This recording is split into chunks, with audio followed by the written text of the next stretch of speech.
بسم اللہ الرحمن الرحیم۔ السلام علیکم ورحمۃ اللہ وبرکاتہ۔ مکہ کے ایک ایسے گھرانے میں آنکھ کھولنے والا بچہ جو اپنی دولت و سخاوت اور فہم و فراست کے حوالے سے پہچانا جاتا تھا۔ اس بچے کے والد ولید کا شمار مکہ کے ممتاز افراد میں ہوتا تھا۔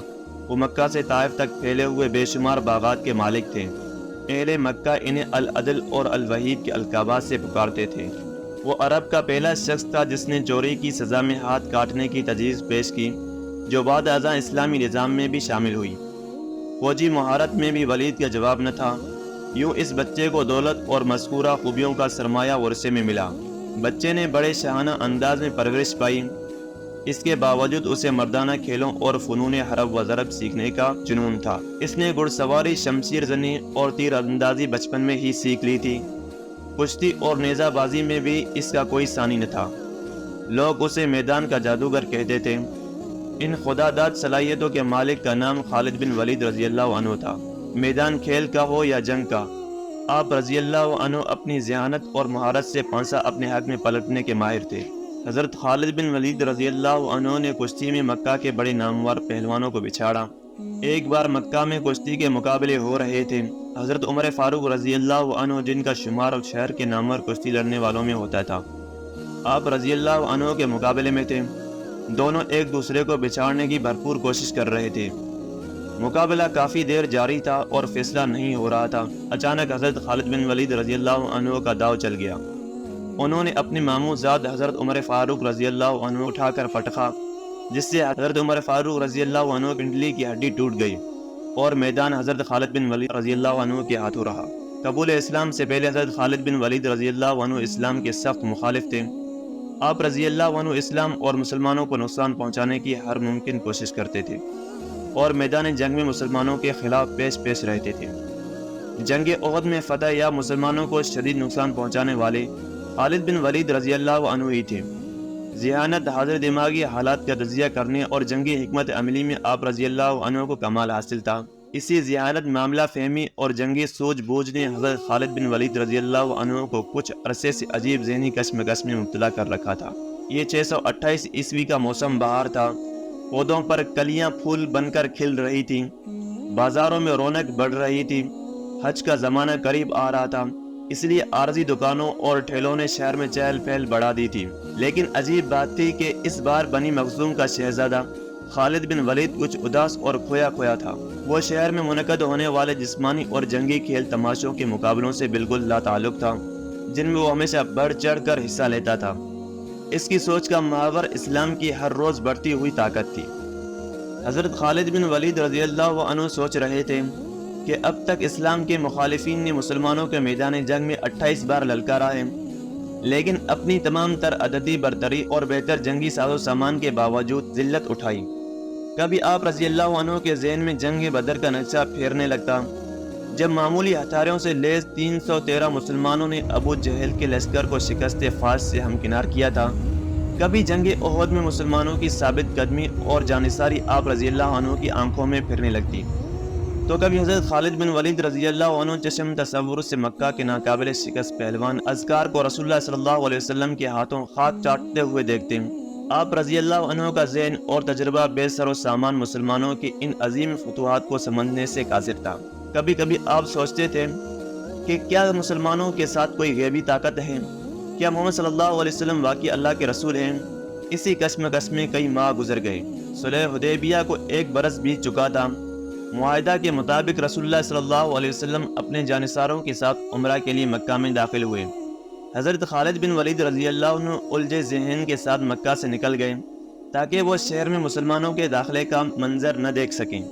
مکہ میں 3 روز قیام کے دوران نبی کریم صلی اللہ علیہ وسلم نے خالد بن ولید رضی اللہ عنہ کے بھائی ولید سے فرمایا، افسوس خالد میرے پاس نہیں آیا تو ہم اس کا خیر مقدم کرتے۔ خالد جیسی شخص کو اسلام سے دور رہنا نہیں چاہیے۔ ایک دوسری روایت کے مطابق رسول اللہ صلی اللہ علیہ وسلم نے خالد بن ولید رضی اللہ عنہ کے قبول اسلام کے لیے دعا فرمائی تھی۔ حضرت ولید نے اپنے بھائی کو بہت ڈھونڈا لیکن ان کا کچھ پتہ نہ چلا۔ آخر ولید نے اپنے بھائی کے نام ایک خط لکھ کر ایک شناسا کے حوالے کیا اور درخواست کی کہ جب خالد آئیں تو یہ خط ان کو پہنچا دینا۔ دوسری طرف خالد بن ولید رضی اللہ عنہ کے دل کی کیا حالت تھی۔ اور بھائی کے خط کے کیا کمال دکھایا۔ اس حوالے سے خود حضرت خالد بن ولید رضی اللہ عنہ فرماتے ہیں، میں اکثر سوچا کرتا تھا کہ مجھے پیغمبر اسلام صلی اللہ علیہ وسلم کے خلاف ہر جنگ اور ہر محاذ پر ناکامی کیوں ہوتی ہے۔ پھر آہستہ آہستہ میرے دل میں یہ خیال تقویت پکڑتا چلا گیا کہ کوئی غیبی طاقت میرے دل میں محمد صلی اللہ علیہ وسلم کے لیے جگہ بنا رہی ہے۔ پیغمبر اسلام صلی اللہ علیہ وسلم جب عمرہ کے لیے مکے میں تشریف لائے تو میں وہاں سے نکل چکا تھا، جس پر میرے بھائی نے مجھے خط لکھا جس میں تحریر تھا، مجھے تعجب ہے کہ تم اسلام سے اس قدر نفرت کرتے ہو، حالانکہ تمہارے جیسا عقل مند آدمی کبھی اسلام سے دور نہیں رہ سکتا۔ میرے بھائی، گمراہی کے اندھیرے سے نکل کر حق کی روشنی میں چلے آؤ۔ بھائی کا خط پڑھ کر میرے دل کی حالت بدل گئی اور میں رسول اللہ صلی اللہ علیہ وسلم کے حضور میں حاضر ہو کر اسلام قبول کرنے کو بےتاب ہو گیا۔ حضرت خالد بن ولید رضی اللہ عنہ کے دل کو کسی پل چین نہیں تھا۔ آپ نے مکہ کے کئی با اثر افراد کو حال دل سنایا، لیکن کسی نے قبول اسلام کے حوالے سے آپ کی حوصلہ افزائی نہیں کی۔ پھر آپ نے دل کا حال حضرت عثمان بن طلحہ رضی اللہ عنہ کو سنایا، وہ قبول اسلام کے لیے آپ کا ساتھ دینے پر راضی ہو گئے۔ یوں حضرت خالد بن ولید اور حضرت عثمان رضی اللہ عنہ حضور اکرم صلی اللہ علیہ وسلم کی خدمت میں حاضر ہونے کے لیے مکہ سے مدینہ روانہ ہو گئے۔ راستے میں حدہ کے مقام پر ان حضرات کی ملاقات حضرت عمر بن عاص رضی اللہ عنہ سے ہوئی، جو حبشہ سے آ رہے تھے۔ انہوں نے حضرت خالد بن ولید رضی اللہ عنہ سے پوچھا، ابو سلیمان کہاں کا ارادہ ہے؟ حضرت خالد بن ولید رضی اللہ عنہ نے بتایا کہ وہ قبول اسلام کے ارادے سے مدینے جا رہے ہیں۔ حضرت عمر بن عاص رضی اللہ عنہ نے بتایا کہ وہ بھی یہی ارادہ رکھتے ہیں۔ 30 مئی 628 عیسوی کا دن اسلامی تاریخ میں بے حد اہمیت رکھتا ہے۔ اس دن اسلام کے دو عظیم جرنیل خالد بن ولید اور عمر بن عاص رضی اللہ عنہ عثمان بن طلحہ کے ساتھ مدینہ منورہ میں داخل ہوئے۔ سب سے آگے حضرت خالد بن ولید رضی اللہ عنہ، ان کے پیچھے حضرت عمر بن عاص رضی اللہ عنہ اور ان کے بعد عثمان بن طلحہ رضی اللہ عنہ تھے۔ حضور اکرم صلی اللہ علیہ وسلم نے انہیں دور سے آتے دیکھا تو تبسم فرمایا اور اس وقت تک مسکراتے رہے جب تک یہ تینوں حضرات آپ صلی اللہ علیہ وسلم کے پاس نہیں پہنچ گئے۔ انہوں نے آ کر خدمت اقدس میں سلام عرض کیا اور کلمہ پڑھ کر مسلمان ہو گئے۔ صلح حدیبیہ کے بعد رسول اللہ صلی اللہ علیہ وسلم نے دعوت و تبلیغ کا دائرہ عرب کے دور دراز علاقوں اور دیگر ممالک تک بڑھانے کا فیصلہ کیا۔ چنانچہ رسول کریم صلی اللہ علیہ وسلم نے کئی صحابہ اکرام رضی اللہ عنہ کو اسلام کے دعوت نامے دے کر غیر مسلم عرب رئیسوں اور پڑوسی بادشاہوں کی طرف روانہ فرمایا۔ اسی سلسلے میں ایک خط حضرت حارث بن عمیر ازدی کے ہاتھ بصرہ کے عیسائی حاکم حارث بن شمر غسائی کو بھی بھیجوایا گیا۔ جب حارث بن عمیر بلقا کے علاقہ موتا پہنچے تو یہاں کے عیسائی حاکم شرجیل بن عمر نے آپ کو گرفتار کر لیا اور سفارتی آداب و اخلاق کی دھجیاں اڑاتے ہوئے حضرت حارث رضی اللہ عنہ کو بے دردی سے شہید کر ڈالا۔ جب حضرت حارث بن عمیر رضی اللہ عنہ کی شہادت کی خبر آپ صلی اللہ علیہ وسلم کو پہنچی تو آپ صلی اللہ علیہ وسلم بے حد دکھی ہوئے۔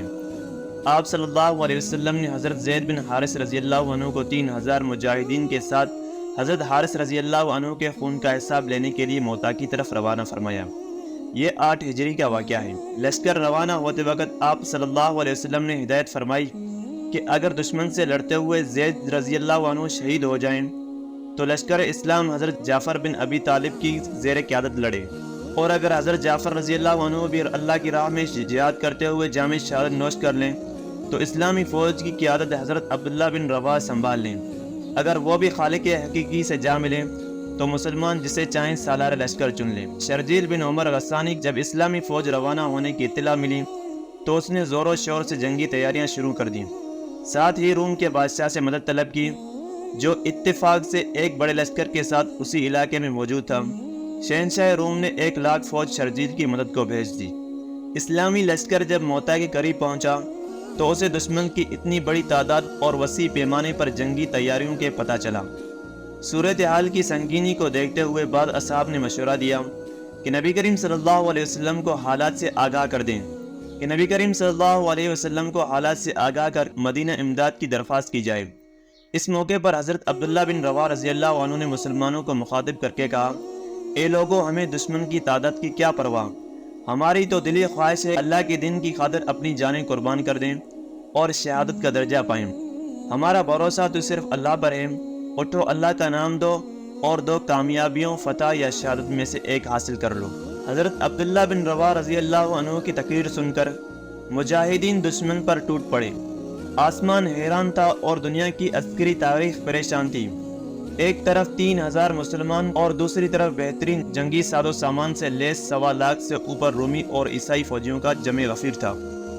مجاہدین کافروں کے لشکر پر اس شدت و بہادری سے چپٹے کے دشمن کی صفیں الٹ کر رکھ دیں۔ سالار لشکر حضرت زید بن حارث رضی اللہ عنہ دشمنوں کو ختم کرتے ہوئے ان کی صفوں میں دور تک چلے گئے۔ آخر بے شمار کافر سپاہیوں نے انہیں گھیر لیا، لیکن اللہ کے اس سپاہی نے جام شہادت نوش کرنے سے پہلے دشمن کی لاشوں کے ڈھیر لگا دیے۔ اسلامی فوج کی قیادت حضرت جعفر بن ابی طالب رضی اللہ عنہ نے سنبھالی۔ آپ رضی اللہ عنہ نے ایک ہی حملے میں سینکڑوں دشمنوں کو ہلاک کر دیا، مگر مشکل یہ تھی کہ کفار کی تعداد بہت زیادہ تھی۔ ان کا ایک سپاہی مرتا تھا تو اس کی جگہ 10 تازہ دم سپاہی مقابلے پر آ جاتے تھے۔ حضرت جعفر رضی اللہ عنہ جرأت و بہادری نئی تاریخ رقم کر رہے تھے۔ ایک دشمن اچانک حملہ کر کے آپ کا دایاں بازو شہید کر دیا۔ آپ نے تلوار بائیں ہاتھ میں سنبھال لی اور اسی جوش و جذبے کے ساتھ لڑتے رہے۔ حضرت جعفر رضی اللہ عنہ کو ایک بازو سے لڑتے دیکھ کر دشمن آپ کو گھیرے میں لے کر آپ کا دوسرا بازو بھی شہید کر دیا۔ پھر اس مرد مجاہد پر بھی یک وقت کئی وار ہوئے اور آپ رضی اللہ عنہ کی آرزوئے شہادت بھی پوری ہو گئی۔ حضرت جعفر رضی اللہ عنہ کی شہادت کے بعد حضرت عبداللہ بن رواحہ رضی اللہ عنہ نے اسلامی لشکر کی کمان سنبھال لی۔ آپ نے قیادت سنبھالتے ہی دشمن پر ایسے ہی غضبناک وار کیے کہ جو سامنے آیا جان سے ہاتھ دھو بیٹھا۔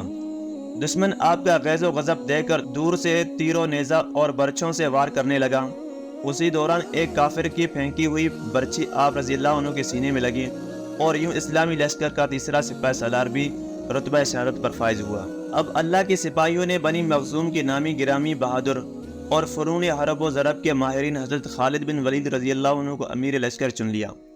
اپنی آنکھوں کے سامنے رسول اللہ صلی اللہ علیہ وسلم کے منتخب کردہ 3 سپہ سالاروں کی شہادت نے آپ رضی اللہ عنہ کو اس قدر مشتعل کر دیا تھا کہ آپ دشمن کی تعداد کو خاطر میں نہ لاتے ہوئے ہر قسم کی احتیاط بالائے طاق رکھتے ہوئے دشمن پر ٹوٹ پڑے۔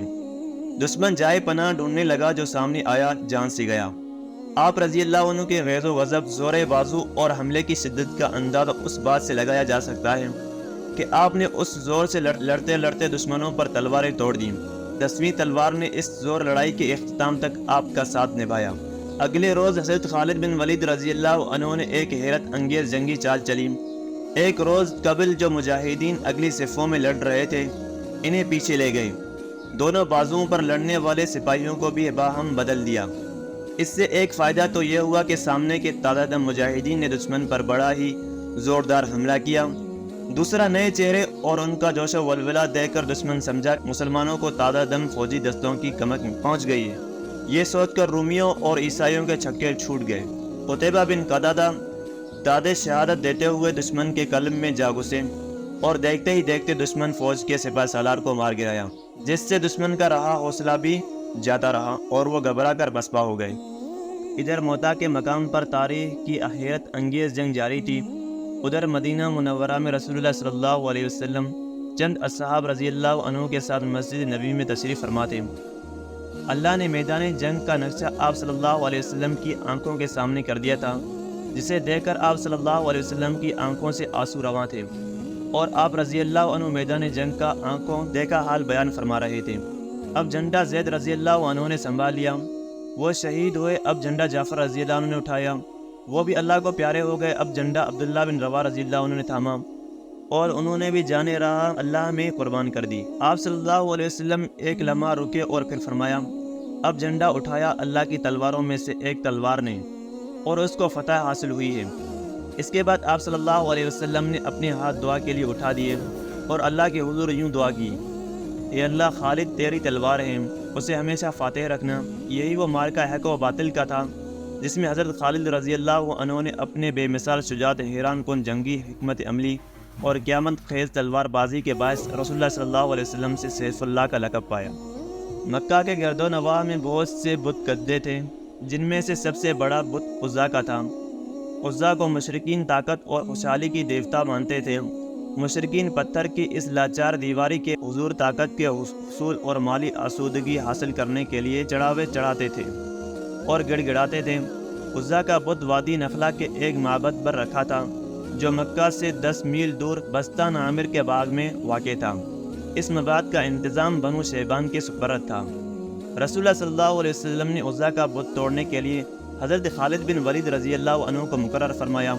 یوں آپ رضی اللہ عنہ 30 فوجیوں کے ساتھ وادی نخلہ کی طرف روانہ ہوئے۔ حضرت خالد بن ولید رضی اللہ عنہ 25 رمضان المبارک کو اس مباد میں داخل ہوئے اور سامنے چبوترے پر رکھا عزا کا بت ایک ہی وار میں زمین بوس کر دیا اور حضور اکرم صلی اللہ علیہ وسلم کی خدمت میں حاضر ہو کر خبر دی۔ رسول اللہ صلی اللہ علیہ وسلم نے فرمایا، نہیں خالد، تم عزا تک نہیں پہنچ سکے، واپس جاؤ اور اصلی بت کو توڑو۔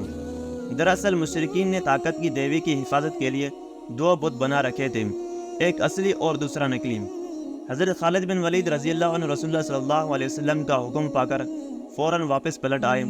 آپ کو واپس آتے دیکھ کر مباد کا پروہت داسیوں سمیت بھاگ گیا۔ جاتے جاتے وہ عزا کے گلے میں تلوار لٹکا گیا کہ طاقت کی دیوی خود ہی خالد بن ولید سے نمٹ لے گی۔ حضرت خالد بن ولید رضی اللہ عنہ عزا کی اصلی بت کو توڑنے کے لیے آگے بڑھے تو ایک لڑکی نے بازو پھیلا کر آپ کا راستہ روک لیا۔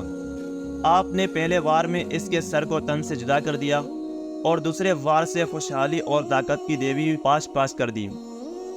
فتح مکہ سے 15 روز بعد نبی کریم صلی اللہ علیہ وسلم کو خبر ملی۔ حضرت خالد بن ولید رضی اللہ عنہ کی طلحہ بن خویلد اور اس کے حواریوں کے ساتھ کئی لڑائیاں ہوئیں۔ یہ بڑے ڈیڑھ لوگ ثابت ہوئے، ادھر شکست کھا کر بھاگتے، ادھر پھر سے جمع ہو کر مقابلے پر آ جاتے۔ آخر شکست پر شکست، ایک طرف تو ان کے حوصلوں پر دراڑیں ڈالنے لگیں اور دوسری طرف ان کی افرادی قوت کم ہونے لگی۔ صورتحال کو دیکھتے ہوئے طلحہ بن خویلد نے اپنی ساری قوت یکجا کر کے حضرت خالد رضی اللہ عنہ سے فیصلہ کن لڑائی کا ارادہ کر لیا۔ خود حضرت خالد بن ولید رضی اللہ عنہ یہی چاہتے تھے کہ اس کذاب کے سارے ہوائی ایک جگہ جمع ہوں تو آپ رضی اللہ عنہ اس فتنے کو ہمیشہ کے لیے ختم کر دیں۔ آخر وہ وقت بھی آ گیا جب حق و باطل آمنے سامنے تھے۔ پھر کیا تھا کہ اللہ کی تلوار بجلی کی طرح حرکت میں آئی اور ایک ہی حملے میں بے شمار دشمن خاک و خون میں لوٹنے لگے۔ حضرت خالد رضی اللہ عنہ کو دیکھا دیکھی مجاہدین بھی اللہ کا نام لے کر دشمن پر ٹوٹ پڑے۔ اسلامی لشکر کا یہ حملہ اس قدر شدید اور جان لیوا تھا کہ طلحہ بن خویلد اور اس کے حواری جان بچانے کے لیے بھیڑ بکریوں کی طرح ادھر ادھر بھاگنے لگے، لیکن ان کے لیے آج کسی طرف امان نہ تھی، ان کی اکثریت ماری گئی۔ طلحہ بن خویلد حضرت خالد بن ولید رضی اللہ عنہ کے ہاتھوں ذلت آمیز شکست کھا کر جان بچانے کے لیے شام کی طرف بھاگ نکلا۔ طلحہ بن خویلد سے نمٹنے کے بعد حضرت خالد بن ولید رضی اللہ عنہ نے مالک بن نویرہ کا رخ کیا۔ یہ شخص قبیلہ بنو تمیم کا سردار تھا اور رسول اللہ صلی اللہ علیہ وسلم کی وفات کے بعد زکوٰۃ دینے سے منکر ہو گیا تھا اور مسلمان لشکر کے خلاف لڑنے پر آمادہ تھا۔ چنانچہ خالد رضی اللہ عنہ کی سپہ سالاری میں مسلمان مجاہدین نے مالک بن نویرہ پر حملہ بول دیا۔ دیکھتے ہی دیکھتے بزدلوں اور مرتدوں کا یہ ٹولہ میدان چھوڑ کر بھاگ نکلا۔ بھاگ نکلنے والوں میں سے اکثریت مجاہدین کے ہاتھوں ماری گئی۔ اس معرکے میں مارے جانے والوں میں خود مالک بن نویرہ بھی شامل تھا۔ اسلام کا ایک اور دشمن اپنے حواریوں سمیت حضرت خالد بن ولید رضی اللہ عنہ کے ہاتھوں اپنے انجام کو پہنچا۔ اصل میں اس کذاب کی سرکوبی کے لیے خلیفہ اول حضرت ابوبکر صدیق رضی اللہ عنہ نے حضرت اکرمہ رضی اللہ عنہ کو مقرر کیا تھا اور ان کی مدد کے لیے حضرت شرجیل رضی اللہ عنہ کو روانہ کیا تھا۔ ساتھ ہی یہ ہدایت دی تھی کہ حضرت شرجیل رضی اللہ عنہ کے پہنچنے تک مسلمہ کذاب کے ساتھ جنگ نہ چھیڑی جائے، لیکن حضرت اکرمہ رضی اللہ عنہ نے جوش میں آ کر حضرت شرجیل رضی اللہ عنہ کے آنے سے قبل ہی مسلمہ کذاب کی فوج پر حملہ کر دیا۔ ایک طرف تو حضرت اکرمہ رضی اللہ عنہ کے پاس فوجیوں کی تعداد بہت کم تھی، دوسرے وہ بہت زیادہ جنگی تجربے بھی نہیں رکھتے تھے، جس وجہ سے حضرت اکرمہ رضی اللہ عنہ کو مسلمہ کذاب کے ہاتھوں شکست کا ہی سامنا کرنا پڑا۔ بالکل یہی غلطی ہے حضرت شرجیل رضی اللہ عنہ نے دہرائی اور حضرت خالد رضی اللہ عنہ کے پہنچنے سے پہلے ہی دشمن سے جا ٹکرائے۔ اس لڑائی کا نتیجہ بھی شکست کی صورت میں ہوا۔ 2 مسلمان سپہ سالاروں کو شکست دے کر ایک طرف تو مسلمہ کذاب اور اس کے لشکروں کے حوصلے بڑھ گئے تھے، تو دوسری طرف اس نے یہ دلیل دینا شروع کر دی تھی کہ اگر وہ نعوذ باللہ برحق نبی نہ ہوتا تو حضرت اکرمہ رضی اللہ عنہ اور حضرت شرجیل رضی اللہ عنہ جیسے جلیل القدر اصحاب اس سے ہرگز شکست نہ کھاتے۔ اس کا نتیجہ یہ نکلا کہ سادہ لوگ اس کذاب کے جھانسے میں آسانی سے آنے لگے، جن کی بدولت اس فوجی اور سیاسی قوت بڑھنے لگی۔ اب اس کذاب کے فتنے کا فوری خاتمہ بھی بہت ضروری ہو گیا تھا۔ ان حالات کا اندازہ حضرت خالد بن ولید رضی اللہ عنہ کو بھی تھا، جنہیں اب خلیفہ اول کی طرف سے اس کذاب کے خاتمے کی ذمہ داری سونپی گئی تھی۔ اس لیے آپ پر برق رفتاری سے منزلوں پر منزلیں طے کرتے مسلمہ کذاب کے سر پر آ پہنچے۔ اقربہ مقام پر دونوں کی فوجیں آمنے سامنے تھیں۔ جب مسلمہ کذاب کو حضرت خالد بن ولید رضی اللہ عنہ کے آنے کی خبر ہوئی تو وہ 40,000 فوجیوں کے ساتھ میدان جنگ میں اترا۔ حضرت خالد بن ولید رضی اللہ عنہ نے ایک اونچی جگہ پر اپنے لشکر کو روک لیا، یہاں سے آپ دشمن پر اچھی طرح نظر رکھ سکتے تھے۔ مسلمہ کذاب نے اپنے لشکر کو 3 حصوں میں تقسیم کر دیا تھا۔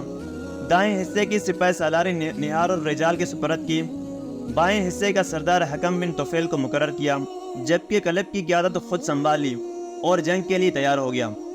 حضرت خالد بن ولید رضی اللہ عنہ نے سب سے پہلے مسلمہ کذاب اور اس کے پیروکاروں کو دین حق کی دعوت دی۔ جواب میں مسلمہ کذاب نے مسلمانوں کو اپنے خود ساختہ دین کی طرف بلایا، پھر دونوں لشکر آمنے سامنے صف آرا ہو گئے۔ مسلمہ کذاب ایک فریبی اور مکار شخص ہی نہیں تھا، بلکہ بطور جنگی ماہر کے اس بڑا نام پیدا کیا تھا۔ اس نے جنگ کی چال چلی تاکہ مجاہدین تھک جائیں تو ان پر دائیں بائیں سے طوفانی حملے کر کے تیس نیس کر دیا جائے۔ اس کے برعکس حضرت خالد بن ولید رضی اللہ عنہ نے سامنے سے سیدھے حملہ کا فیصلہ کیا۔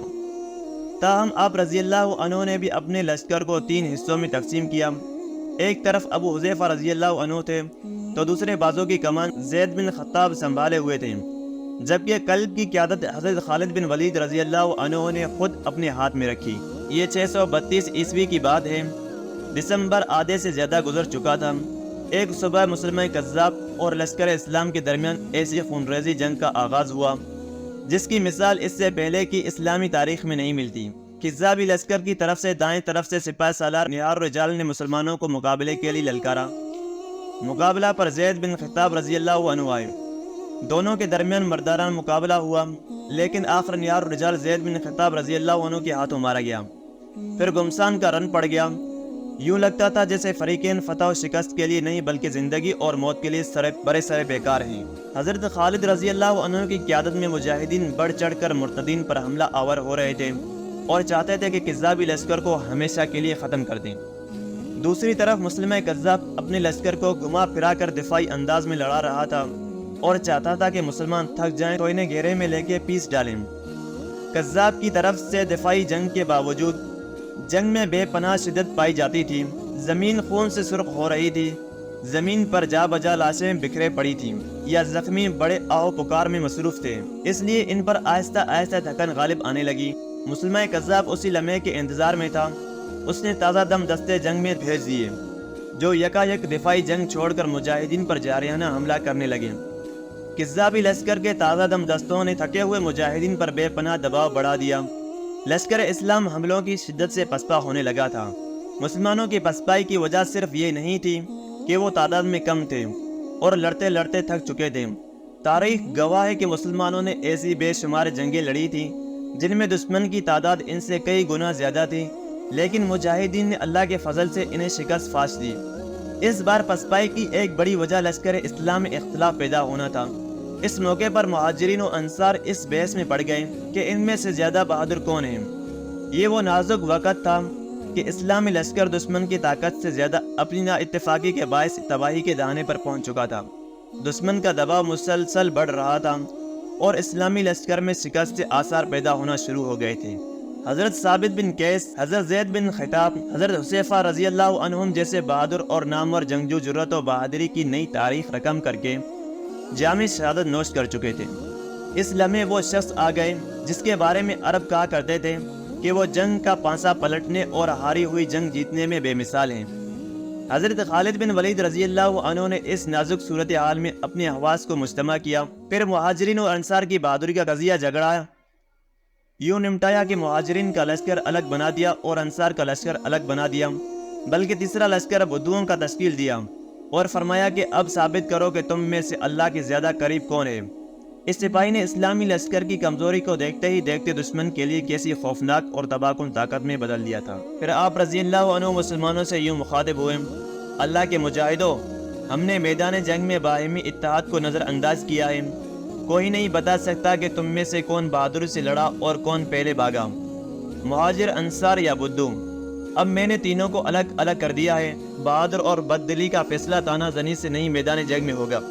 اٹھو اور دشمن پر جوابی حملہ کرو۔ اگر ایک گروہ پر دشمن کا دباؤ بڑھ جائے تو دوسرا اس کی مدد کرے۔ ہمیں آج ثابت کرنا ہے کہ مسلمان کی نبوت جھوٹی ہے۔ یاد رکھو آج ہم شکست کھا گئے تو جھوٹی نبوت تم پر مسلط ہو جائے گی، ہم مسلمہ کذاب کے غلام اور ہماری عورتیں مرتدین کی لونڈیاں ہوں گی۔ حضرت خالد بن ولید رضی اللہ عنہ کے خطاب کے بعد تمام لشکر نے قسمیں کھائیں کہ وہ آخری دم تک دشمن سے لڑیں گے۔ پھر حضرت خالد رضی اللہ عنہ کے حکم پر اسلامی لشکر اللہ اکبر کے نعرے لگاتا ہوا دشمن پر ٹوٹ پڑا۔ فریقین کے ایک دوسرے کو صفحہ ہستی سے مٹانے کے لیے بڑھ چڑھ کر حملے کرتے رہتے تھے۔ کبھی اسلامی لشکر کا پلہ بھاری نظر آتا تو کبھی مسلمہ کذاب کے فوجی میدان مارتے نظر آتے۔ مورخین کے مطابق مسلمانوں کو ایسا سخت اور خونریز مارکا پہلے کبھی پیش نہیں آیا تھا۔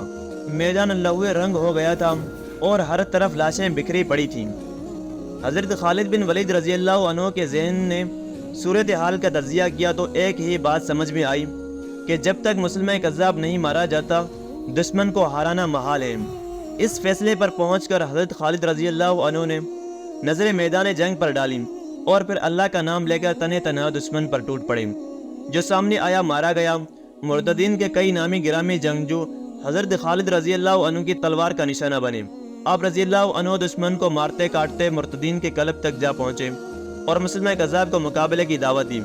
کذاب جو حضرت خالد بن ولید رضی اللہ عنہ کے غیظ و غضب اور جنگی مہارت کے ہاتھوں اپنے سرماؤں کا گاجر مولی کی طرح کرتے دیکھ چکا تھا، گھبرا کر اپنے محافظوں کے حلقے میں لشکر کے مزید اندر چلا گیا۔ حضرت خالد رضی اللہ عنہ نے پلٹ کر مجاہدین کو یکدم حملہ کرنے کا حکم دیا اور خود مسلمہ کذاب کے محافظ دستے پر ٹوٹ پڑے۔ مسلمہ کذاب کے محافظوں کا حلقہ حضرت خالد رضی اللہ عنہ کی تلوار نے تیز نیز کر دیا تھا۔ دشمن پلٹ کر بھاگا۔ مورخین کے مطابق یہ لڑائی اس قدر خونریز تھی کہ جس طرح گھاٹی میں یہ لڑائی ہو رہی تھی اس کا نام ہی خون کی گھاٹی ہی پڑ گیا۔ مرتدین کی ایک بڑی تعداد نے بھاگ کر حدیقۃ الرحمن نامی باغ میں پناہ لے لی۔ یہ قلعہ نما وسیع و عریض باغ تھا جس کا دروازہ بے حد مضبوط تھا۔ حضرت خالد رضی اللہ عنہ مجاہدین کے ساتھ دشمن کا تعاقب کرتے ہوئے اس باغ کے دروازے تک پہنچ چکے تھے اور سوچ رہے تھے کہ مضبوط دروازے کو کیسے کھولا جائے۔ اس دور ان میں ایک بہادر سپاہی برہ بن مالک رضی اللہ عنہ آگے بڑھا اور اس نے اصرار کیا کہ اسے باغ کے اندر پھینک دیا جائے تاکہ وہ باغ کا دروازہ کھول دے۔ جب برہ کا اصرار حد سے بڑھا تو اسے باغ کی دیوار پر چڑھا دیا گیا۔ اس اللہ کے سپاہی نے اندر کود کر درجنوں دشمنوں سے سپاہیوں کا گھیرا تلوار کے زور پر توڑ کر باغ کا دروازہ کھول دیا۔ پھر اسلامی لشکر سیلاب کی مانند باغ میں داخل ہو گیا۔ یہاں مرتدین اس کثرت سے مارے گئے کہ اس باغ کا نام ہی حدیقۃ الموت پڑ گیا۔ اب مسلمہ کذاب کو اپنی موت صاف نظر آ رہی تھی۔ وہ اپنے چند محافظوں کے ساتھ باغ سے بھاگ نکلنے کی کوشش میں وحشی بن حرب کی پرچھی کا نشانہ بن کر شدید زخمی ہو گیا۔ کذاب اپنے پیٹ سے پرچھی نکالنے کی کوشش کر رہا تھا کہ ابو دجانہ رضی اللہ عنہ نے آگے بڑھ کر تلوار کے ایک ہی وار سے اس کا سر تن سے جدا کر دیا، جسے دیکھ کر مرتدین کا بچہ کچا لشکر بھی سر پاؤں پر رکھ کر بھاگ کھڑا ہوا اور یوں تاریخ اسلام کی خونریز ترین جنگ ختم ہو گئی، جو حضرت خالد رضی اللہ عنہ کے فوجی کارناموں میں ایک یادگار کارنامے کا اضافہ کر گئی۔ حضرت خالد بن ولید رضی اللہ عنہ نے اپنی آخری عمر میں گوشہ نشینی اختیار کر لی تھی۔ عالم اسلام کے اس عظیم صحابی، مجاہد، سپہ سالار اور جرنیل کی تمام خواہش پوری ہو گئیں، مگر ایک خواہش پوری نہ ہوئی جو شہادت کی موت کی خواہش تھی۔ ساری عمر اسلام کے دشمنوں سے جہاد کرنے والے عظیم سپہ سالار نے ہر خطرے کا سامنا کیا مگر شہادت نہ ملی، جس کے لیے آپ رضی اللہ عنہ نے فرمایا، میرے جسم پر کوئی ایسی جگہ نہیں ہے جہاں پر زخموں کے نشانات نہ ہوں، مگر مجھے جہاد کرتے ہوئے شہادت نہ ملی۔ حضرت خالد بن ولید رضی اللہ عنہ کو نبی کریم صلی اللہ علیہ وسلم نے سیف اللہ کی تلوار کا لقب دیا تھا۔ پھر یہ اللہ کی تلوار کس طرح ٹوٹتی؟ حضرت خالد بن ولید رضی اللہ عنہ نے 642 ہجری کو حضرت عمر فاروق رضی اللہ عنہ کے دور خلافت میں وفات پائی۔ انا للہ و انا الیہ راجعون۔